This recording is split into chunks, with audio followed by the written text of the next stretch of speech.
Hey everyone, thanks for tuning in. You're listening to Home in Progress, sponsored by Repco Light Paints and Benjamin Moore. And today I've got a really interesting show that I put together. Back in February, we're just going to jump right in because there's a lot of stuff to cover. Back in February, the kitchen and bath industry show, KBIS, took over Las Vegas with some of the biggest names in design and innovation. More than 43,000 people came through, nearly 700 exhibitors, and it was all part of Design and Construction Week, which drew in over 124,000 visitors total. Now, I wasn't there, but my guest was. Designer Andy Yates is here in the studio to help us unpack what he saw at KBIS 2025. Andy, welcome back. Thank you, Dan. It is great to be back. I appreciate the chance to talk about one of the largest market segments in the interiors and home remodeling industry, which is kitchens and bathrooms. Yeah, so paint the scene for us. What was it like being at something like that at KBIS this year? The size, the energy, the atmosphere. So I do need to correct you and state that I was not able to attend this year. You weren't Actually, there. Correct. I was not able to make it to Vegas in the somebody? winter. I was in Mexico. Unfortunately, I was on the beach in Puerto Vallarta. Well, is there somebody that we can talk to who was there? I can give Can you fake it? All of the, yeah. Okay, perfect. Andy's going to fake it. Or you can just edit it out that I wasn't there. No, I think that's hilarious. I'm not going to edit that out. We live honestly, Andy, Yeah. Andy, and I make a lot of mistakes. Authentically. So I'm willing to own that. Yeah, I will say that the early bird ticketing for 2026 KBIS actually has been extended through October, and I'm looking at the dates thinking I will go to Vegas this winter. All right. So you're going to make the next one. Yes. But I keep my finger on the pulse of what's happening because it is such an important part of my business specifically, but also the business of home in general. Like I mentioned, a multi-billion-dollar industry that really does precipitate into every human's life. It's everyone eats, everybody poops, right? Everyone has a bathroom. Everyone has a kitchen, essentially most people, or access to one that they use, right? Yes. Plus, these are very critical spaces in the home. Generally speaking, when you're not sleeping, the first place you are and the last place you are in your home is in a bathroom, and most, if not all, meals are prepared and eaten in and around a kitchen. So no matter the size of those spaces, they are very critical to the way we live and the way we function, especially because they are spaces so specifically based on human function. Like we take in, we put out. These are where we store food, which we need to survive. There's spaces in our homes that provide us with water and sanitation. So it's extremely important spaces. And we've always known this, right? The adage in real estate, like kitchens and bathrooms sell houses because they're expensive also to renovate, because they layer in every trade, your plumbers, your electricians, your carpenters, your tile setters. You've got drywallers, you have products that blend water and electricity. So there's safety issues that really don't exist in a place like your den where you chill out, or, your bedroom where you essentially sleep and maybe get dressed. So KBIS is always a very exciting opportunity to see what these industry behemoths, like you said, Delta Brizo, Moen, Kohler, Toto, and the kitchen side, right, like Wolf, Sub-Zero, Fisher-Paykel, Thermador, all of the appliance brands from, Whirlpool, which we have locally here in Michigan, up to like the international exhibitors, right, which there are a couple of hundred that came from international markets this year. It is a show that both intends to wow with a lot of flashy, marketing propaganda. So you'll see things that you would see only at a convention like that necessarily might not trickle down into daily living. Sure. But the show really this year was about sustainability, functionality, technology, and personalization. So we saw all of these confluences happening from every vendor, from every product launch, and every experiential launch there. I guess, too, we'll talk about it, but Kohler who is, based here in the Midwest, a global juggernaut in this industry. They had an extremely engaging and interesting booth this year, and I think it was rated as the top experience for almost all showgoers. So they really brought it home, and the reason being is that they really kind of hit all of the trends and the influences of the industry.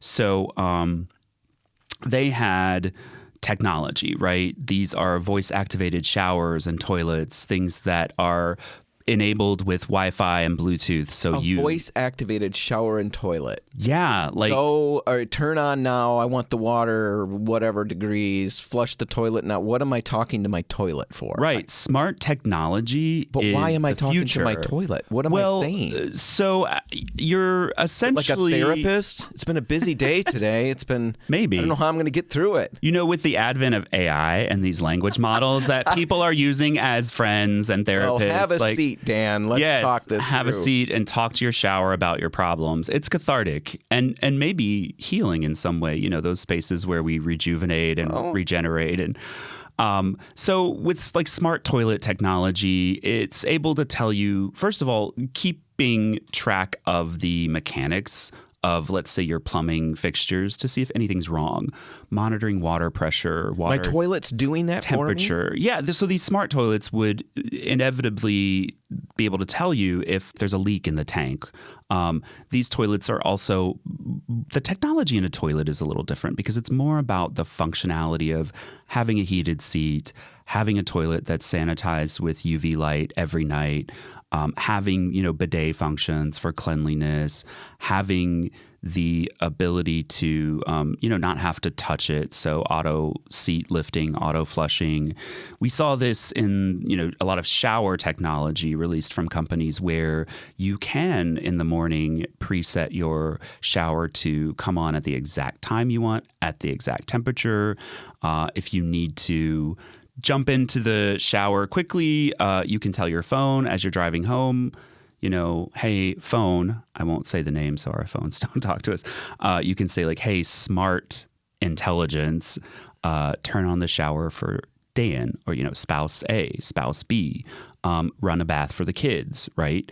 All of these ways in which having these fixtures and appliances in the kitchen at our disposal immediately to help us run and organize our lives. Most of these companies would say better, more efficiently, easier, less stressful, right? What technology is supposed to do. So the Kohler booth would just nail it. So that Kohler booth, they really nailed it. And they weren't the only ones by any means, but I will say they, to sort of use it as a microcosm of what's happening. So they really hit all of the themes, right? They have that integration of a lot of smart technology. And again, so do all of the others, Toto, Brizo, the major appliance brands on the kitchen side, right, are having your refrigerator monitor your temperature in all of the zones. Refrigerators with cameras are introduced. Cameras showing the inside? Yes. So I can see what's inside without opening the door? Or is there more to it than that? Correct. You can see how much of a certain ingredient or produce or beverage you have without opening the refrigerator. It will not only monitor the temperature of all of your zones, but it would visually see if you are like getting low on something. It can tell you. It's fascinating. Some of the refrigeration systems, similarly with cooking systems, I think there was I don't remember the exact brand, unfortunately, one manufacturer had placed a camera in the oven so you don't have to have a glass door. You don't have to crouch down if it's under counter. You don't have to open it to look at the temperature of your food. I can sit in the living room in my recliner and check the phone, I'm assuming. Put the casserole in, stick the thermometer in it, and walk away. Your oven will tell you. You can check in on it at any time. You can see if it's bubbling and ready to go. If you want to set the timer for a couple of more minutes, you don't have to get up. You don't have to stop what you're doing. You can Netflix and chill and let your dinner bake itself, essentially. Wow. So there's a lot of integrated technology, which was huge this year. But that real big picture of everything was like, we see technology, and much like we've discussed recently for this Colors of the Year palette, we also saw a lot of shift toward warm, rich, natural colors. Like the color of the year for 2025 is until they announce it on October 16th, if that hasn't already happened when we air this episode, cinnamon slate, right? But the idea of a lot of the colors and materials released at KBIS were that they were natural, copper making a huge comeback, but natural, earthy materials, white and gray kitchens, the grayness of stainless steel, the stark whiteness of sterile kind of cabinetry and appliances is gone. It's gone. Kohler has reintroduced a lot of the colors, toilets and sinks from like the 40s and 50s. So I know they did that a couple years ago. Yeah. And then I think last year they added. And they're expanding that, okay. Right? So we've seen that sort of initial reaction to what designers were craving, which I've long been personally like coordinating plumbing fixtures with the color palette of the house. So sometimes white is the right choice for a toilet, sometimes bone, sometimes beige, sometimes black, although rarely. I'm not a fan personally, but if it works, it works. And it's the same with fixtures. So we saw these metal finishes in the last few years shift toward more blacks, gunmetals, right? A kind of darker, more masculine palette. Well, this year now it's like back to warm bronzes, warm golds, warm coppers, oak kitchen cabinets, oak as a natural expression of the species and sort of naturally stained, like honey oak, gold oak. We see that resurgence. That's resurging? Yeah, absolutely. And I knew I kept mine just as they were. For a good reason. Yeah, we saw that in these just really rich, earthy tones and then natural expressions of tones. So like dramatic marbles, not your sort of soft, curated Carreras with a lot of like gray and white. We see the addition of more leather and different kind of like mixed materials. So there's wonderful hardware collections from companies like Bell with Keeler, who's another local company that I personally enjoy using. But even, the large ones like M-Tech and Colonial Bronze, Ashley Norton. So we see a lot more of these resurgence of people's interest in wood hardware, hardware with leather and textiles, mixed metals, again, going into those really warm, earthier tones. And we see that in some of the reflections of colors and textures, again, like thinking about adding textures to areas, specifically fluting was all over the place, which has been happening for a couple of years now. But really? You saw fluting everywhere. So reeded cabinet doors, fluted panels, all over the place. And colors that were, like I said, earthy, but also jewel tones. Again, maybe for the show in general, but jewel tones are kind of classically never going out of style. They are rich, they are elegant, and they work right in with those warm, natural, earthy palettes. So you saw a lot of rubies and garnets and emeralds. That was essentially the trend of color and material. Well, Andy, you mentioned a couple of broad themes that you saw in the show. You mentioned sustainability. I can't remember the other ones that you talked about, but what were some of the broader themes that you spotted? So the overall themes were really about personalization of spaces, sustainability, and an emphasis on quality. So we see that the industry is looking at being more sustainable and focusing less on the idea of fast fill in the blank. So we have like fast food, fast fashion. It's sort of like fast interiors, things that are more inexpensively made, and they're meant to essentially rotate out of your home within 3 to 5 years. It's kind of the hospitality model, right? Like a hotel generally wants to renovate every 3 to 5 years to sort of just stay fresh. Plus, they get a lot of wear and tear. They ultimately need to. But in the home, we see more people, especially younger people, wanting to save their money and invest in high quality products, and then understand that they will have longevity and they will last, and then splurge on items that are really important to them. So instead of rushing through, we see homeowners, builders to some extent as well, looking toward investing in higher quality materials and splurging where they know it's worth it. So we're talking about larger ROIs, right? If you don't cook, why have a $10,000 range? Really, why? Right. To boil water, you can do that as easily. Can do that on a real cheap one. I do it every night. On a very inexpensive basic range, right? Yeah. The home chef trend will always exist because there are foodies and cooks and people who are avidly dedicated and loyal to brands. And it's very important for them to understand the intricacies of their appliances and that they do what they need to do. But that plays into the trend, which I won't even say is a trend. I think it's just a return to the idea of personalization. Buying what you want for how you actually live, and not becoming susceptible to marketing peer pressure, right? And consumer peer pressure, like the idea that you must have maybe what your neighbor has or your friend has. And again, I say this especially in younger consumers who are less inclined to want to invest in their first home or their first major kitchen or bath renovation using budget as the driving factor. So that's what we talk about in kind of that save and splurge idea. It's like, yeah, I want the shower with all of the tech and with all of the amenities that were so popular this year on another trend, like health and wellness.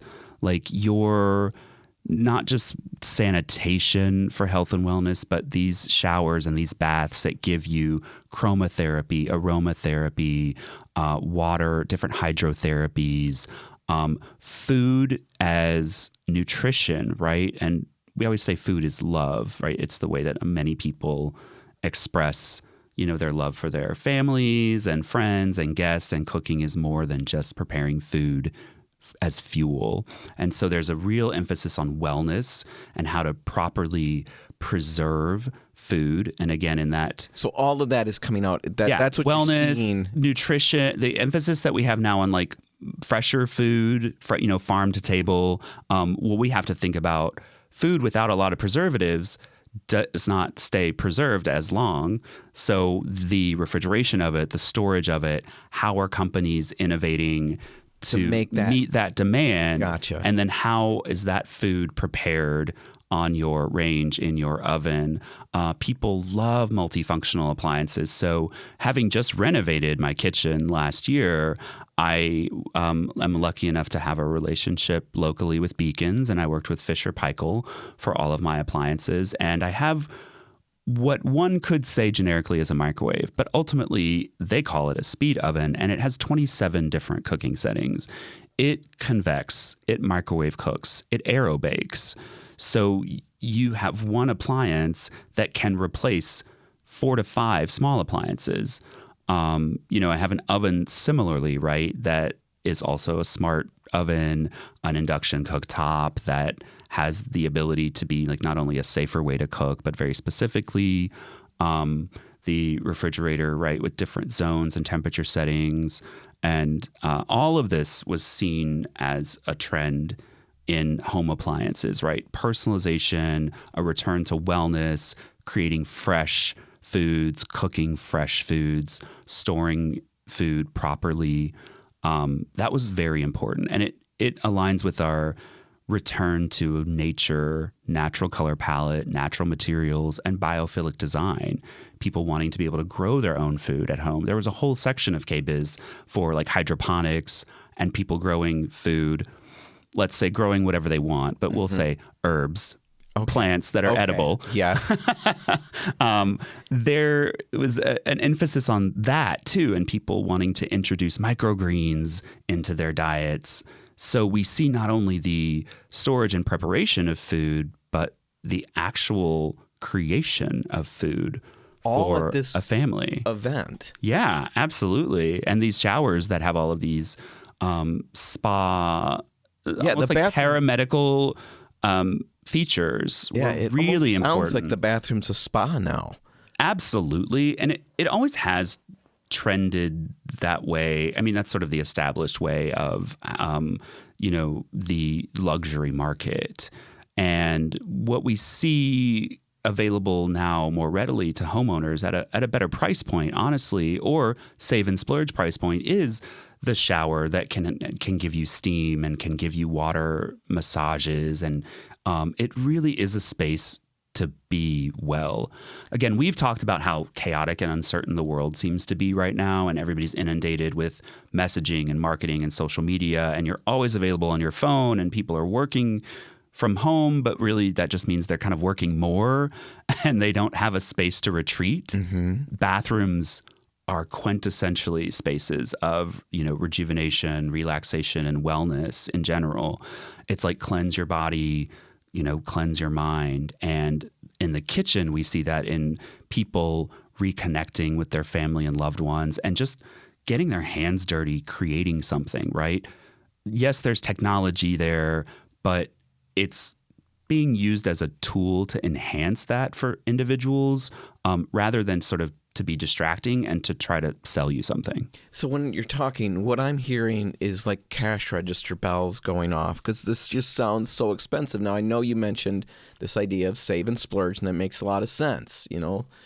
I'll buy the things that really matter to me. I'm going to splurge on those things. I'll save money on some of these other things. So help me just practically think that through in a bathroom. Let's say the shower is that item for me. So you're seeing people, or you can envision, have I broken the set? It almost feels like, okay, the shower talks, the toilets could talk, the sinks could do whatever, and that's like a nice little set. Can I get a toilet that's stupid and a shower that's super smart, and it's not gonna look weird, feel weird, everything's gonna work together? I'm trying to understand, how can I get, like, maybe a better thing would be the toilet, because I know a toilet that does all these things is really, really fancy looking. They don't look like a normal toilet, the ones I've seen. They can be, yeah. Oh, they can look like a normal toilet? Right. So any homeowner right now can purchase a bidet seat to replace the seat they have on their current toilet. Now, you need the parameter being you need to have the electricity properly installed, and there's two types. You would want one that has an integrated heater for the water for the bidet function, unless you're okay with a cold water bidet, which is refreshing. The edge, Andy. Yeah, refreshing. But toilets don't have hot water lines, so you can buy bidet seats that are, I think, just water pressure fed and attach it to your toilet supply line. Pretty basic stuff. Pretty basic, yes. And just upgrade, right? You can, for example, remove your current kitchen faucet and put in a faucet that is Bluetooth activated, voice activated, touchless, for relatively, a low investment, but to have that amenity. If you want to mix and match, of course, there are still lots of options to have, I would say, like unsmart appliances or unsmart rather fixtures, than dumb. rather like dumb, but let's say like mechanical, right? More basic in the way that I know some people want to live. Like some individuals, right? Recoil at the idea. I don't want a camera in my refrigerator. I don't want a camera in my house, right? I don't need my shower listening to me. I understand that. And not everybody wants the shower that has artificial intelligence built into it with, music and steam and aromatherapy and massage. They'd rather, experience that elsewhere, or they would like to have those features, but without the smart technology. No, that makes which sense. is an opt-in choice. You can disable it on any of these items, and that's, I think, really important too, because there is a balance of privacy and just convenience, right? Of like understanding how much you have to manage on your phone. Like all my appliances, all of my plumbing fixtures, my house HVAC Right. system, It starts to my feel Ring doorbell, my pretty kids' crazy. phones, my car. Like it will actually add more chaos to a world in which most people are, again, contracting and trying to simplify a little bit more now. So do you see a lot of people snagging these things up? I mean, are they cool at a show? I think you kind of mentioned that there's aspects of the show that it's for the show. right. There's the because glitz they and want- glamour and the marketing pizzazz. Do you see a lot of people snagging these things up? The toilet thing makes sense to me. I understand that. I've stayed at an Airbnb where they had something like that. Right. I didn't leave the bathroom. It's once Just you marveled at the Yeah. toilet. Once you have a heated toilet seat, I say, right, it's you never go back. You never go back. It's kind of like the things that become expensive luxuries, things that are expensive luxuries, and they were maybe 10, 20 years ago, are now common, right? We are living in a very privileged time where we have the means and technology to give these luxury amenities to almost everyone, right? At a comfortable mid price point. So when you look at how it's kind of integrated into daily life, as you said, so from a practical perspective, these products are researched and developed with substantial investment from these companies over years, actually. So they are popular. They are more popular among some market segments, right? Because they might be. But ultimately, I am seeing so many people more interested in imbuing their plumbing fixtures in the bathroom with color and imbuing these spaces where we do spend so much time that are so critical with this technology, with these features. They are willing to splurge on items that really matter to them.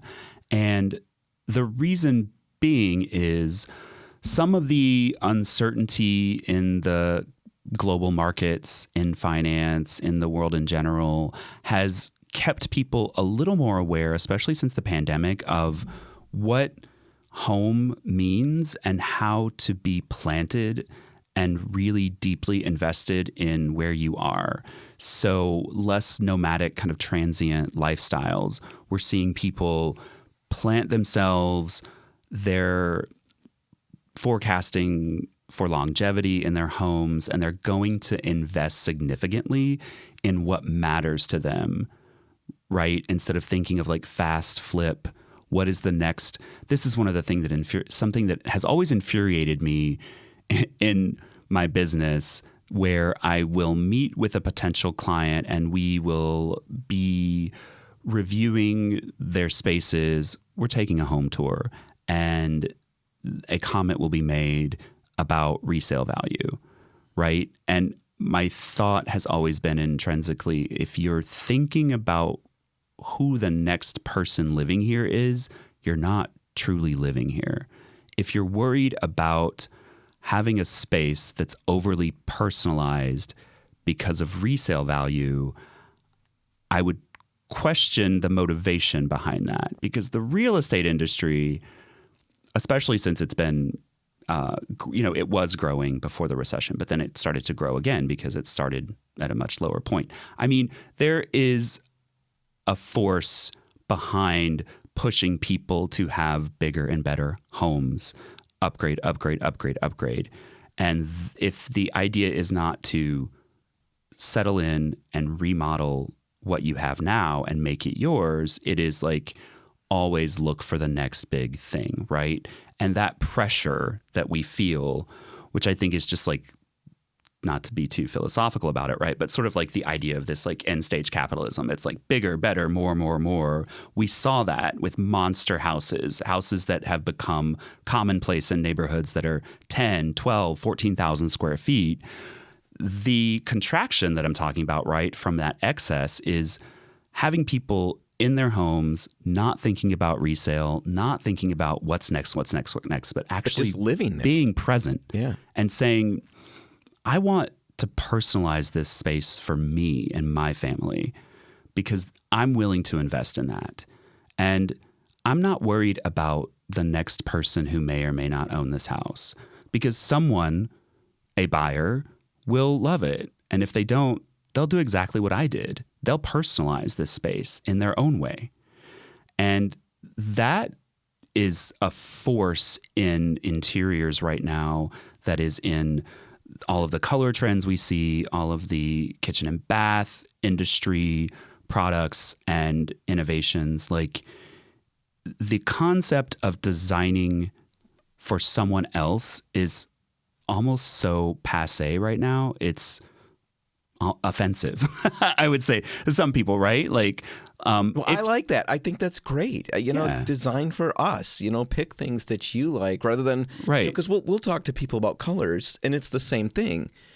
They want a color that's going to be acceptable for another buyer. Now, I get it if you're literally in the position where you're getting the house ready to sell, of course.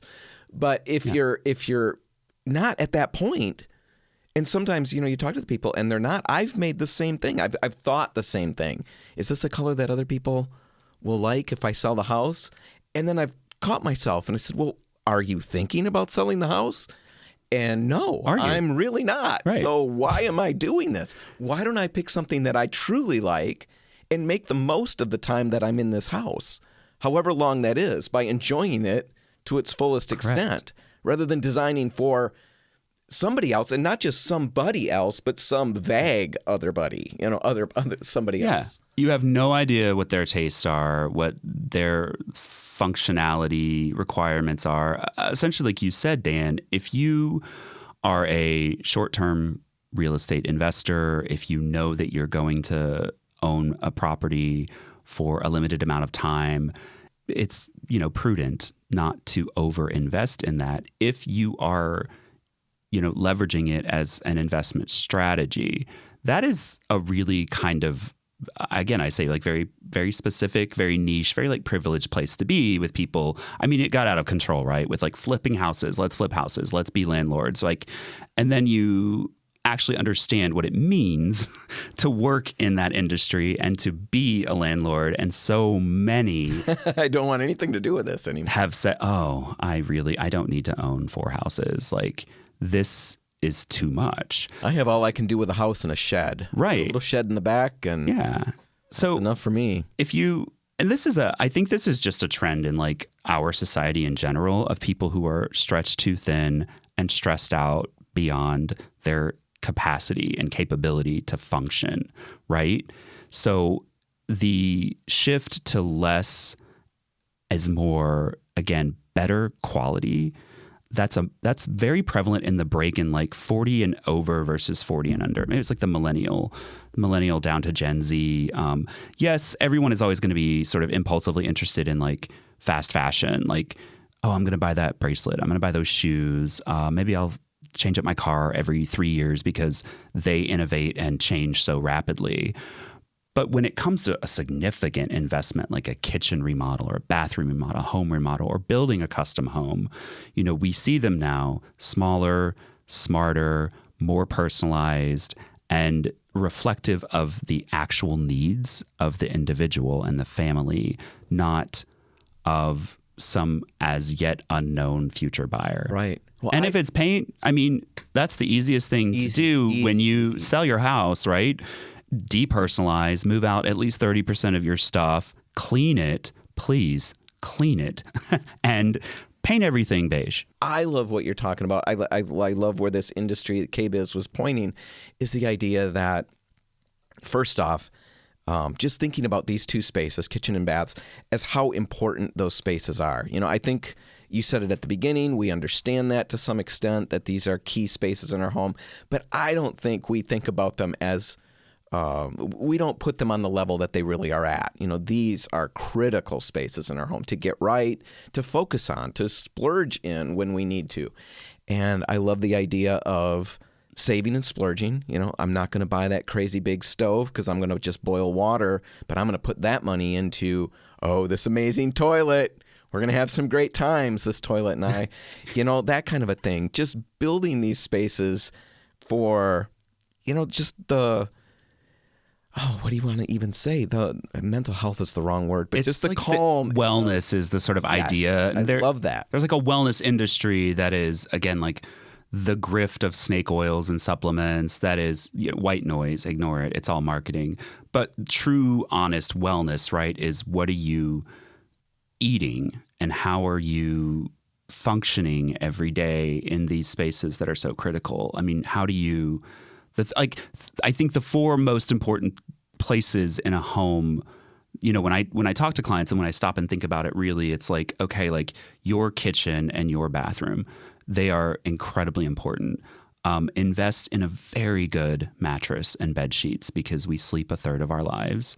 And if you don't have great sleep, it will slowly kill you. I mean, there's so many repercussions. And a good chill space, right? Like a den, a living room, whatever. But, it's again, like you sleep in your bed. The first place you go is to your bathroom to prepare for your day. And that sets a tone. To weep. Weep in front of the sink. Potentially. Some, it's like that's why the energy there needs to be appropriate for like getting you ready for the day. What I love about a lot of the technology in bathrooms, this is related to KBIS, but it's lighting, right? So I have in my bathroom my sconces set to be at like 4,000 K in the morning. I want a bright blue, wake you up light. It's energetic. It's functional. It gets into your eyeballs and your brain, and you're like waking up better and more energized than you can see. And then at night, those sconces dim down to like 2,700 Kelvin. So they're much warmer. And that's when you go in and you're winding down for the day. And you want the opposite in your bathroom. So having that flexibility of lighting is crucial. And thinking about that in the bathroom space. Just thinking about that, throwing that out there and designing, making your choices with things like that in mind. Right, absolutely. Most of us don't think that way. We're just finding the colors that look good together, and I kind of like that faucet, or I like these sconces. There's so much more to think about, and the benefits of thinking that through are just huge. Like you said, it helps you wake up in the morning, it helps you calm down and wind down at night. We know what our lives are like. Anything that's going to help us, wind down or ramp up as we need to is going to be beneficial. Having that space to kick back, designing that space, that family room, whatever that is, that den, whatever that space is in your home, it's really critical to spend the time and to think it through, to get the right colors, to get the right furniture, to get the right everything, so that you get the most out of that space. And appliances and fixtures, like kitchens and bathrooms, are expensive rooms by their very nature, right? So when you are considering those things, it's like invest in those spaces and invest in a good mattress, which I will say again, but it's all in the service of what we say, again, wellness, but it's really like living an authentic, purposeful, deeply enriching life wherein you love everything about your space. You love all of the choices that were made, whether that is with a design professional or on your own, using the myriad of tools that are available to homeowners today. It really is about reflecting inward to yourself and your family. And how do you want to live? What does that feel like, sound like, look like, taste like? All of your senses are engaged. And then you have that as a known, sixth sense of like experience, right? What is the energy of that space? And does it support or detract from your goals and values? So many things to think about. And, that's one of the perfect reasons to bring a designer in to consult with somebody as you're making some, because these are expensive changes that you're making to your home. And if you're making this consideration, and that, like I said, it's expensive, but it can be money that's maybe not invested is the wrong word, because maybe you don't get what you want out of it when you resell it. That's not what I'm talking about. The investment part is that I'm living better.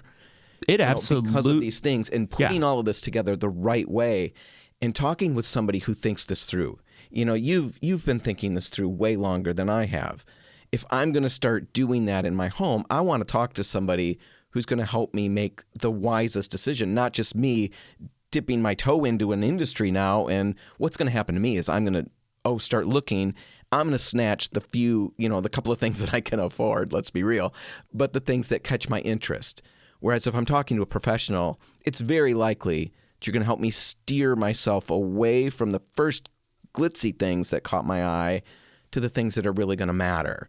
Because you're going to dig into who I am and what I need. If our listeners do want to reach out to somebody like you, Andy, how do they get a hold of you?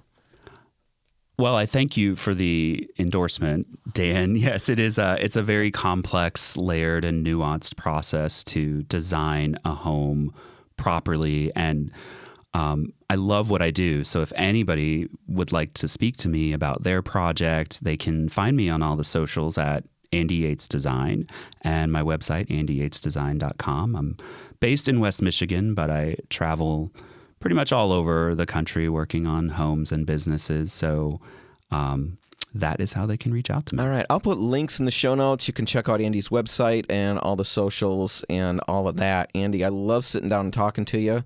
Thanks for hanging out with us today. I love it too, Dan. You're very welcome. Thank you for having me back on the show. I hope it was engaging and inspiring for the listeners today, and everybody has a takeaway. They better. That's what we demand of them. I'm sure they do. I'm sure they learned something new. I'm sure there is something in there. Thank you. Thank you very much. All right, now I want to shift gears dramatically and answer a listener question about painting outside. Can he still sneak a project in even though we're partway through November? We're going to get to that right after this. Home in Progress is brought to you by Repcolite Paints and Benjamin Moore. Top tier paint, expert advice. Your next project is way easier than you think it's going to be. Welcome back. You're listening to Home in Progress, sponsored by Repcolite Paints and Benjamin Moore. And we're going to end today's show with a great question from a listener. Late this week, a listener emailed me about trying to sneak in a last-minute fall project, right? We've all got them. We've all got these last-minute projects we'd love to see done. And this person reached out and explained he's got some window trim that he needed to get scraped and painted before winter, but he didn't make it all the way around the house. And so he's got, at this point, several windows where he's scraped all the old paint off. He's gotten everything down to bare wood, but he's wondering if he's going to be able to get these things painted before the season ends. He's basically worried about the temperatures. Is it too cold to paint? And while the temperatures are definitely a valid concern, moisture is actually the bigger issue here. When you're dealing with bare wood in the fall, moisture is a huge enemy. It's a huge enemy all the time, but it's a little trickier to deal with in the fall. Morning dew, unexpected drizzle, all of those things end up soaking into that exposed wood. And, here's the thing. The paint needs a dry surface to properly adhere and form a protective film. If you try to paint over damp wood, you're really, really, really setting yourself up for peeling, bubbling, poor adhesion, a host of all kinds of problems down the road. So before you even think about opening a paint can, that bare wood needs to be completely dry. And we're not talking surface dry. It needs to be dry through and through. And I know that's not fun to hear, but that's just the way it is. Depending on conditions, that might mean that you've got to wait a full sunny day or more after any moisture exposure. But that's just the breaks. That's how it works in the fall. So keep an eye on that. That moisture is a big issue. Keep an eye on that. Now, let's get to the temperature worries, because they're legitimate too. The good news, though, with the temperature is that all of the exterior water-based products that we carry at Repcolite can handle temperatures down to 36 degrees. But here's the catch. There's always a catch. Here's the catch with that. We're talking about both air and surface temperature. The dark trim that you've got in direct sunlight, even though it's 40 degrees out, that dark trim in direct sunlight is probably going to be warmer than the air. And then conversely, the north-facing window that's in the shade, it's probably going to be cooler than the air. So for best results, you're going to want to aim for both air and surface temperatures that stay above 40 degrees for at least 24 hours after you paint. Now, I know the cans will say 36 degrees, sometimes lower than that, but 40 is ideal if you want reliable results. So again, both surface and air temperatures should be about 40 degrees or more for at least 24 hours after you paint. Now, if you're determined to try to get this job done in the late fall, or any project like this, any exterior painting that you're just bound and determined you're going to get done in the fall, there is a product that you really need to be aware of, and it could save the project. It's Benjamin Moore's Element Guard. Talked about it a ton of times, but this paint is specifically designed for fall conditions, and early spring conditions. It can handle low temperature and all of that, but it also offers extreme early moisture resistance. So we're talking moisture resistant, a moisture resistant paint film just 60 minutes after application. The surface still needs to be dry before you apply it. Element Guard isn't a silver bullet in that regard, but if there happens to be a sudden pop-up rain shower or anything like that, heavy dew, anything like that, Element Guard is going to handle that moisture better than pretty much any other paint out there. So just tuck that away in the back of your mind. If you're trying to sneak in any late season or early season painting, exterior-wise, Element Guard is going to be a really nice safety net. All right, with all of that said, let's assume the conditions are favorable for painting. If that's the case, here's your painting window. You're going to want to start mid-morning, so around 11 o'clock or so. That's going to give the dew time to evaporate and the surface time to warm up. And then you're going to want to wrap up everything, get everything wrapped up by early afternoon, probably around 4 o'clock or so. And that's going to give the paint time to cure a little bit before evening temps drop and the moisture returns. Now, last thing I'll say, and it's just to be realistic, sometimes the weather just isn't going to cooperate at this time of year. Now, if you've got bare wood out there that you can't get painted this season, it's still going to be best to find a way to protect it. And maybe that means you just do everything you can to get a primer coat on the wood. That's going to provide critical protection through the winter, and then you can always clean it up and apply your top coat in the spring. All right, if you're in the middle of a project, inside or outside, and you run stuck or you've got a question, reach out to your nearest Repcolite. We're going to get you the answers that you need, and we'll help you work out a plan so you can get through the project. And if you have a question like that, something that you're struggling with, trying to figure out, shoot that question to me at radio@repcolite.com. And if I use it on the air like I did just now, you can get some free paint out of that. I'll give you a free gallon of paint if I use your question on the air. So any paint question, any varnishing question, any staining question, anything you got, throw it my way. radio@repcolite.com. If I use it on the air, you get free stuff, and that's pretty good. All right, that's going to do it for this episode of Home in Progress. If you liked what you heard, consider sharing the show with a friend. And also consider leaving us a review. That helps other people find the show, and that really helps us out. If you're not a subscriber, you can find the show wherever you get your podcasts and hit subscribe, and then you'll never miss an episode. All right, for Home in Progress, I'm Dan Hansen. Thanks for listening, and I'll catch you next time.